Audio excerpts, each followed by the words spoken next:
Welcome to Sport Wrap on Friday, the 22nd of November with your host Ashwin Bedi, keeping you informed of the latest local and international sports. Well, the international part, that's Ari Hogat.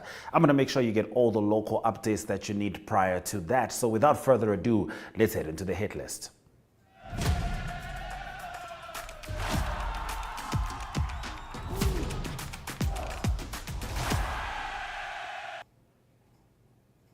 When it mattered the most in the gold medal match, the Proteas came through to win the final of the Over-50s Africa Cup Veterans Cricket Tournament at Wanderers Field in Windhoek yesterday, after their compatriots in the SAA side had statistically dominated the pool phase and also beaten the Proteas convincingly the previous day to finish top of the log. Mario Solomons led his team to restore the expected order and retain the trophy.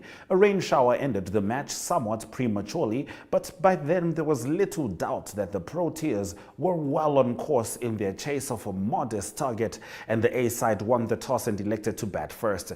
This time they lost their prodigious opening batsman Vian Smith for his lowest score of the week when he got caught at 37 of 55 balls after hitting 7 fours. His dismissal at 101 for 3 after 22.2 overs was a precarious position, but the A side's Andre Steyn 73 of 88 balls and Faldi Abdarouf 31 of 38 balls contributed most to their team reaching 228 for 8 of their 45 overs. We do have some interviews for you from the Cricket Cup, the Over-50s Africa Cricket Cup. Do enjoy. Captain of a very proud winning team. Nice to have you again. Thanks so much. I met you a few days ago. You played very well. So tell me what changed, because yesterday you lost very badly. Not very badly, but you lost to the same team. And what was different today that you won? I think firstly it was the venue difference.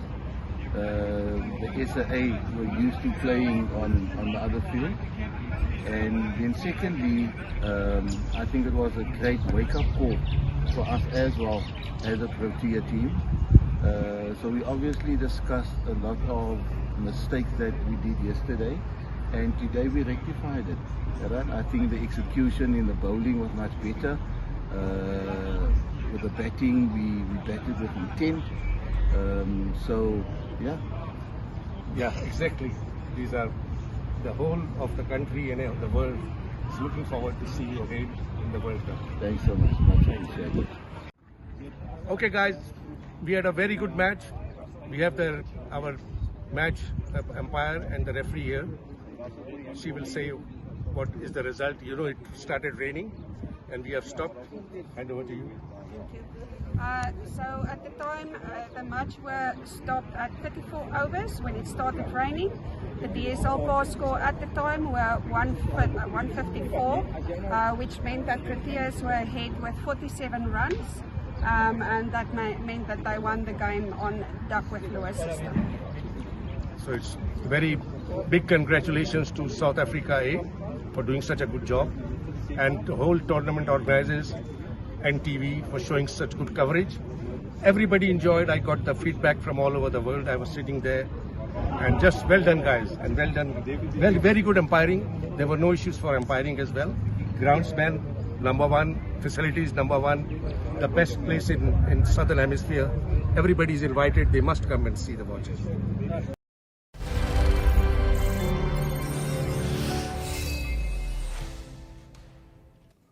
Moving on, AC Promotions and Knucklehead Boxing are thrilled to announce the much-anticipated return of Namibian powerhouse Sakaria Desert Storm Lucas to the United States tonight. The 40-year-old Lucas will face a much younger, unbeaten American challenger Malik Montgomery, 29, in an intense 10-round super featherweight bout taking place in Atlanta. Montgomery, nicknamed Mayhem, enters the ring with an unblemished 19-0 record, including an impressive 17 knockouts, marking him as one of the prolific rising stars in the division. Now, this battle-hardened fighter is eager to showcase his talent on the home turf, and his impressive record speaks to the strength and skill that he will bring to this bout. As the WBO African title holder until 2020, then unbeaten Lucas was on course for a world title fight until COVID lockdowns and 2 untimely losses on the road took the wind out of his sails. Still, his record of 26 wins, 18 KOs, 2 losses and 1 draw speaks of his quality, while his experiences in fights in Mexico and the USA add to the package that he uniquely presents. We're going to take a quick break on Sport Wrap, and after the break, we head into the pipeline.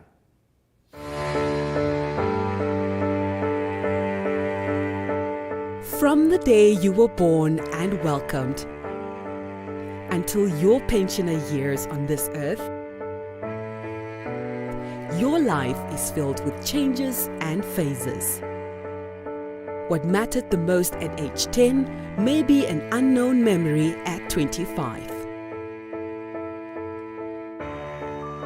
The heartbreak at 16 may be replaced with wedding bells at 27. The degree you've always wanted or starting your career business may come true at age 30.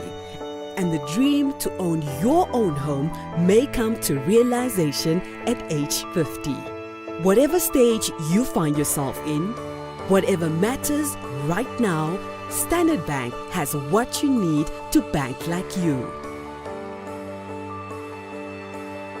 Choose your own path.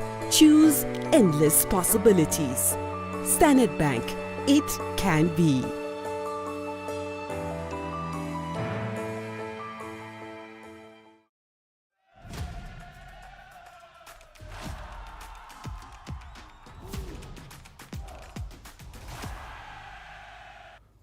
There's a little taste prepared for local football lovers as Commerce Nampo FC, Black Africa Tigers and Orlando Pirates are all set to play in the preseason tournament happening at the NFA Technical Center this weekend.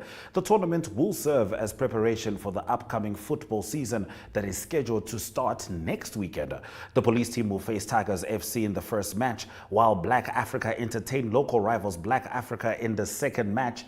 The 2 losing teams of the first match will then play for the 3rd and 4th place before the winners of the first matches battle it out of the ultimate bragging rights on the final. So it's Black Africa versus Bucks Buccaneers, that is Commerce Nampo FC versus Tigers FC. That's going to be an interesting one, and bragging rights are definitely on the table. We're going to take a quick break before we bring you an interview with a CAF employee, Titus Kunamwene, who explains the roles he plays as a CAF coordinator right after the break.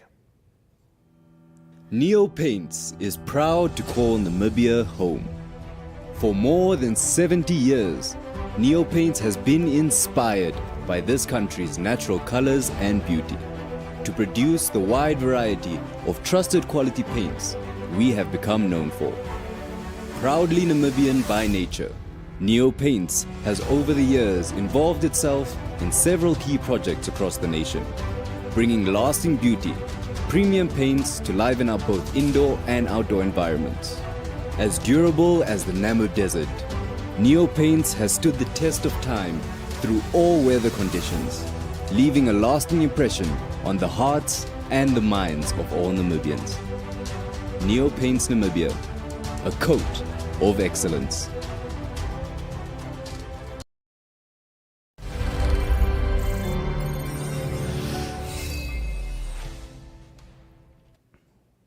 All right, as promised, we bring you an interview with CAF employee Titus Kunamwene, who explains the roles he plays as a CAF coordinator. Very exciting, especially for technical football lovers. From me, Ashimberi, I'm going to leave you because signing us out will be Ari Hogad as he takes us globe-trotting. Enjoy the weekend. Sport Rep is joined, that is, by Master Titus Kunamwene, one of the veteran and long-serving administrators of the Football Association. Well, he has done a few jobs within and across Africa. So, Mr. Kunamene, just give a brief first about how it all started and how you came by to become such an influential person in terms of organization of big events across the continent. Yeah, first and foremost, let me thank you for according me this opportunity to inform the nation, people in particular, about the kind of work that I'm particularly doing. Yeah, I'm a CAF General Coordinator, and I'm also a CAF and FIFA Facility Inspector. So with regard to CAF General Coordinator, around 2016, 2014, 2015, there was an invitation to the member association to send the names of the people who are responsible for competitions in the relevant member association. Yeah, but and then my name was given, and we attended very intensive training as general coordinators. So after that, we were assigned to do assignments. I remember my first assignment was not a very easy one, but being as it is, I managed to put it through. So, but throughout the years, I've become a senior general coordinator. So, as we speak, I've attended almost all the last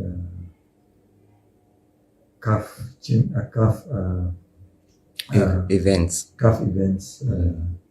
I was in Gabon for the AFCON in 2017. The same year, the CAF has sent me back to Gabon for the under-20, under-17 championships. After that, I did a lot of COSAFA senior as well as under-20 championships. And then in 2019, I went to Egypt as a general coordinator for the AFCON. And then the last AFCON in Cameroon, I also went as a general coordinator. I was based in Garoua. And 3 weeks ago, I came back from Cairo for the AFCON under-20 championship. Okay, throughout these events, is there any risk involved? I mean, traveling so much and just being out away from home for such a while. I mean, like, how does it feel? Yeah, at the beginning it was fun. Well, it's still fun, but nowadays it's becoming a bit too much. Having responsibility at home, in the office here. So, and but at the end of the day, it's about what you are doing for the country. It's about what you are doing for the continent. So we are doing Champions League matches, Confederations Cup matches, international participation for national teams and so on. And on top of that, as I have said earlier, I'm also a facility inspector. So we are doing an inspection for facility in order for them to meet requirements as per CAF or FIFA requirements. But all in all, it's not easy. Yeah. I think people at times they think that no, Titus is traveling, he's having a nice time, it's good, but it's not that easy. First and foremost, it's a lot of work. As a general coordinator, the moment you arrive, let's say if you go for a Champions League match, the moment you arrive in the country where the match is taking place, you need to make sure that all the competition aspects are in place, given security, medical aspects, your facility, the hotels where the teams are staying, the hotels where the team officials and the CAF officials are staying. And then you need to coordinate with the relevant authorities on the ground. Yeah, I remember I had a match in South Africa. I think it was Sundowns between Zesco from Zambia. That time was the time when there were these riots in Pretoria. So now, just imagine now. So you have to make sure that that match is going to take place in a secure environment. So you have to make sure that you're involved with the South African police, the army, even the community. You need to go and sensitize. You need to be down on the You ground. need to be down on the ground, especially on that match. Every day we used to go out around 4:30, 5 o'clock in the morning, and then we assess the situation on the ground for about 3 days. But at the end of the day, we ended up having a secured match. Yes. So those are the kind of things that you are going through. And on Yeah. top of that, every day after the day, you need to send a report to CAF, informing the head office on what is happening on the ground. So it's not that you just go That there you just go and and have fun. No, and I think let's say something is to happen and you didn't pay attention to the details. I'm sure you are going to be blamed, or you will probably even blame yourself for anything. That's why I think you mentioned the terms of it's not easy at all. Yeah, you see, as a general coordinator, you need to concentrate on the finest details. So you need to make sure that everything is in place until to the finest detail. So, and that's why you undergo this intensive training, but also you as a person, you need to make sure that you acquaint yourself with all. Especially, you need to know the regulations of whatever competition what you are doing, and also the most important thing is also your man management, how you can manage people. I mean, you know, people, you go to countries with people with different way of doing things. There are different cultures, there are different, everything is not how you do it. So what you need to do, you need to make sure that apart from the fact that there are regulations that regulate you, you need to make sure that you adapt to what the people are doing on the ground. And then you combine that with the regulation that needs to be followed. Okay. As having so much experience and expertise, especially with countries outside Namibia, how do you manage to bring those expertise back here in the country? Is there some sort of way that you do that in terms of also making sure that Namibia, where you come from, people are able to understand some of these rules and standards? Yeah. Currently, I'm not really involved in the domestic leagues, in the domestic competitions. I don't know what is the reason, but in most of the international matches, unfortunately, we are not playing home. I'm responsible to make sure that all the arrangements and the aspects are in place. But all in all, I'm here and I'm available. I'm here to serve the country in all aspects. But it's not only about me. It's about also the empowering of other people. Currently, we have Helvi Eliakim. She's also a general coordinator. She just came back yesterday from Durban for the Africa School Championship. She was in Morocco, and she's doing a very tremendous job. We have Tovi, who is a security officer, and as we speak now, he's on his way to Tanzania for the Confederations Cup, and we have I think 2 match commissioner, Mabos Fries and Shilunga. But for me, being there, I have to make sure that my fellow countrymen are also empowered. So we have developed a manual to train general coordinators locally. Hopefully, by the end of May, June, it will be finalized. It need to be approved by whoever is in charge of football, and then we start. Because at the end of the day, charity has to start at home. We need to make sure that people at home are empowered, and when CAF or FIFA is looking for people to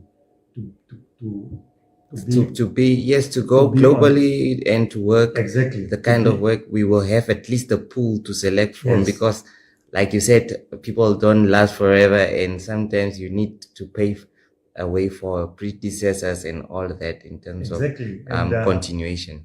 And also on the COSAFA level, we are doing a very good job. We have a pool of general coordinators that are really young people that are really coming up, and they are doing a very good job. We have Joshua Smith from South Africa. We have Putso, South Africa. Putso, she's a lady, she was in Morocco. She has done so far, I think, 2 or 3 final competitions. Zaka Zaka from Malawi, Kalot from Zimbabwe, Majindu, and there are also a third group that currently is doing work as interns, and we want to bring up these people so that at least when some of us are not around anymore, because we are not here to last, then we know exactly that how that department is taken care of. Okay. Lastly, before we conclude, Titus, did you play football, or how did you just come up to be in such strategic positions and important positions? Was it a passion that you did from early on as an individual? Yeah, I think you don't need to play football to be there, but in all lessons, I've played football. I've played football at school. I've been playing for Interhostinium. I played for the under 16 and the 18 team, and then I played for a team called Epis United in Oranienburg. I played for teenagers in Shakati.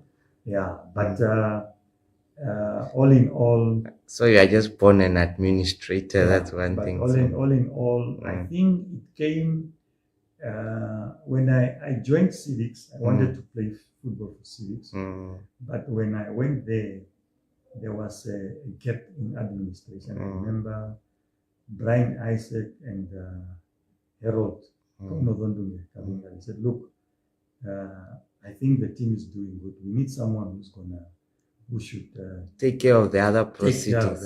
And I said, "Okay, let's do it." All right. That's where it started, and then I was the team manager of Civics for a number of 5 years, and then I enrolled in the first administration course, the FIFA Futuro. First one.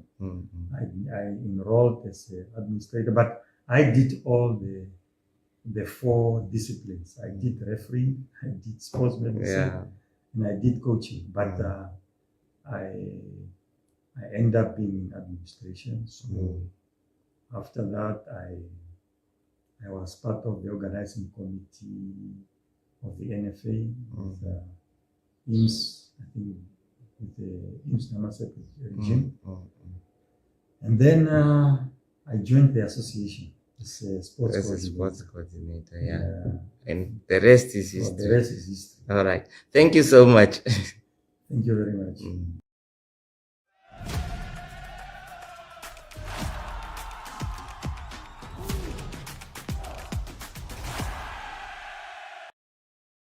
Good day everyone, time for international sports news, and starting off with tennis news first. It is the Davis Cup, the men's teams competition that continues in Malaga, and results from the quarterfinals. Italy beat Argentina by 2-1. They through to the semi-finals and they will play against Australia. What happened was in the Italy game versus Argentina, it's Yannick Sinner, the world number one. He won his singles game and then he partnered with Matteo Berrettini for them to win the doubles as well, an important game, and they through to the semi-finals against Australia. So earlier it was Australia that beat the United States of America 2-1, also very, very tough. It was in the singles, Thanasi Kokkinakis for Australia that beat Ben Shelton. It was a three-setter, a very tough tiebreak in the third, and then it was Taylor Fritz. So it all came down to the doubles, and Australia won that, and they through to the semi-finals. The other semi-final will be played against, will be Germany that play against the Netherlands. So that is all Davis Cup happening in Spain. Also on the tennis, it's the Women's Billie Jean King Cup that was concluded. It was Italy that won the title. They beat Slovakia in the final, and it's the first time in 11 years that Italy won that title. The big star for Italy there was Jasmine Paolini. She beat Rebecca Skramkova quite convincingly 6-2 and 6-1, Italy winning that title. On to Formula One racing news. It is the Formula One calendar that continues, or the race that continues. It is this weekend, the Las Vegas Grand Prix. Lewis Hamilton fastest in first practices, and it is Lando Norris second fastest. Important for Lando Norris. He's challenging Max Verstappen for the title first, and it is 3 races to go. There's still a big difference between the two racing drivers, 62 points. It is Max Verstappen leading Lando Norris, but Lando Norris didn't have a good first practice. He was 17th best time, so all to race for. That is, they're going to be racing on Saturday USA time, not on Sunday.